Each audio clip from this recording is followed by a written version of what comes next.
In our previous video, I was talking about how when we get into conversations about sin, the most important thing that we need to acknowledge is that everyone has sinned.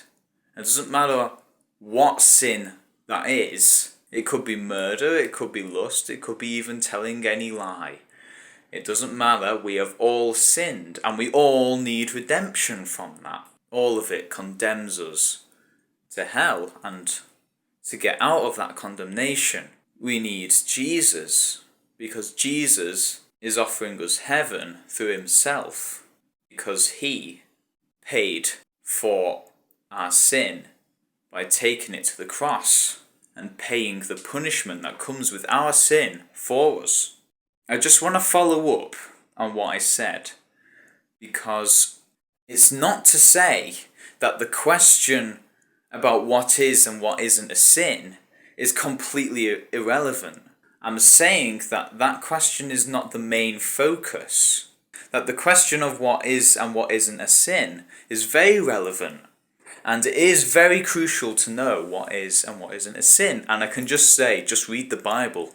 The Bible makes it very clear what is and what isn't a sin.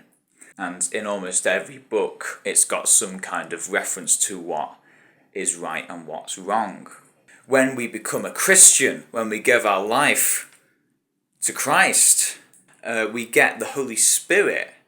The Holy Spirit descends, he comes to live inside of us, and he transforms us. He transforms our hearts and our minds. We no longer have a desire to give in to our worldly, fleshly, sinful desires.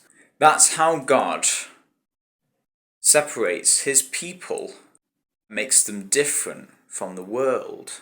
He makes them an example of Jesus' love. He gives them a desire to love others as Christ loved them.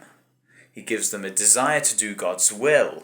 It's not to say that Christians will just become perfect instantly the moment they're saved. It's to say that they will no longer have the desire to do so. Me as a Christian, I still fall to sin every now and then, but I fall far less because I don't have the desire and the will to fall to sin anymore.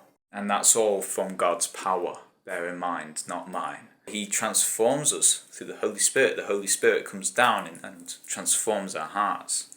He prevents us, convicts us in ways that stop us from wanting to sin.